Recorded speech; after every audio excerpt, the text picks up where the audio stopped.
অগণন ভক্তৰ সমাৱেশেৰে শ্ৰী শ্ৰী শালমাচোথা মন্দিৰৰ মজু বিসৰ্জন যাত্ৰা ৪, ৫ আৰু ৬ জুলাই তাৰিখে তিনিদিনীয়া বৰ্ণাঢ্য কাৰ্যসূচীৰে অনুষ্ঠিত হোৱা দৰং জিলাৰ হাজৰিকাপাৰা গাঁৱৰ ঐতিহ্যমণ্ডিত শ্ৰী শ্ৰী শালমাচোথা মন্দিৰৰ বাৰ্ষিক গোসাই কাজৰ আজি অন্তিম দিন। প্ৰথম দিনা দিনৰ বিভিন্ন কাৰ্যসূচীৰ সফল ৰূপায়ণ হোৱাৰ অন্তত আজি অন্তিম দিনা আবেলি আসন্ন ব্যাধি নিৰাময়ৰ প্ৰতীকী মজু অগণন ভক্তৰ সমাৱেশেৰে বাৰেৰহণীয়া কৃষ্টি প্ৰদৰ্শনেৰে নিকটৱৰ্তী শাকতোলা নদীৰ কছাৰীজাৰ ঘাটলৈ সমদল যাত্ৰাৰে লৈ গৈ নৈঘাটত শীতলা পূজা কৰি বিসৰ্জন দিয়া হয়। হস্তি সহিতে বেণ্ড পাৰ্টি বৰঢুলীয়া ঢাক ঢোল বজাই পুৰুষ মহিলা যুৱক যুৱতীসকলে হৰিনাম পৰিৱেশন কৰি মুখৰিত কৰে হাজৰিকাপাৰাৰ আকাশ বতাহ। তিনিদিনীয়াকৈ অনুষ্ঠিত হোৱা বাৰ্ষিক গোসাই কাজখনিত ৰাজ্যৰ ভিন্ন প্ৰান্তৰ অগণন ভক্ত দৰ্শনাৰ্থীৰ উপস্থিতি আছিল উল্লেখনীয়। হাজৰিকাপাৰাৰ পৰা মানৱজ্যোতি বৰুৱাৰ ৰিপৰ্ট AIN লাইভ। আমাৰ আজি ৰাইজৰ কাজৰ তৃতীয় দিন তথা অন্তিম দিন। আজি আমাৰ দিনজৰীয়া কাৰ্যসূচীৰে মজু উঠোৱা নিৰ্মাণ কাৰ্যসূচী চলিছে। এতিয়া মজু লৈ ৩,০০০ মান মানুহৰ সমদলেৰে আমি কছাৰী ঘাটৰ ব্ৰহ্মপুত্ৰলৈ সুঁতুলি আহি আছোঁ। তাত শীতলা পূজা কৰি মজু বিসৰ্জন দিয়া হ'ব।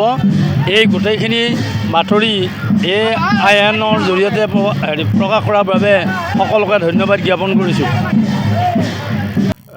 আমি জেঠমহীয়া গোসাই কাজ তিনিদিনীয়াকৈ তাহানিৰ পৰা কৰি আহিছোঁ। এতিয়াকৈ ঢুকিনাপাৰ পৰা কৰি থকা হৈছে এই পূজাটো। আমি তিনিদিনীয়াকৈ কৰোঁ। তাতে প্ৰথম দিনা আমাৰ গোন্ধৰ অধিবাস বুলি কয়, সেইদিনা বিয়া সৰজাই মালচি গায় আৰু সেইদিনা আমাৰ অধিবাসে মাত্ৰ আৰু অকণমান নিত্য দুৰ্গা পূজা হয়। দ্বিতীয় দিনা আমাৰ বাসুদেৱ পূজা হয়, বাসুদেৱ পূজাৰ হোম হয়, লগতে শিৱ পূজা হয় আৰু পুখুৰীৰ পাৰত শীতলা পূজা হয়। এই তিনিটা পূজাই মেইনলি কৰা হয় আমাৰ মন্দিৰত। কৰাৰ কাৰণটো হ'ল আঞ্চলিক ৰাইজৰ গোসাঁইঘৰীয়া ৰাইজৰ লগতে আঞ্চলিক ৰাইজৰ মংগলৰ কাৰণে, মাৰি মৰক ব্যাধি আদি নোহোৱাৰ কাৰণে এই পূজাটো কৰা হয়। লগতে আমি মজু বাহন কৰোঁ। মজু বাহন কৰাৰ অৰ্থটো এইটোৱে, আমাৰ অঞ্চলৰ পৰা বেয়া বস্তুবিলাক, বেমাৰ আজাৰ অন্যান্য বস্তুবিলাক মজুৰ লগত আমি ভহাই দিওঁ।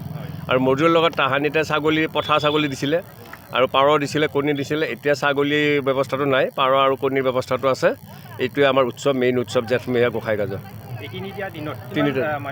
আমাৰ মোটামুটি 3 দিনৰ পিছত গোটেইকেইদিন ধৰি আমি যদি চাওঁ তেতিয়াহ'লে 10-12 হাজাৰ মানুহ ইতিমধ্যে উপস্থিত হৈছে। প্ৰথম নিশা আমাৰ 3700 মানুহে ৰাতি ভাত আহাৰ গ্ৰহণ কৰিছে। ছেকেণ্ড ডে ভোগ খাইছে প্ৰায় 6000 মানুহে আৰু ভাতৰ ভোগ খাইছে 2000 মানুহে আৰু আজি দিনত 1000 মানুহে ভাত খাইছে। যিকোনো খবৰ আৰু বিজ্ঞাপনৰ বাবে যোগাযোগ কৰক 7896121996।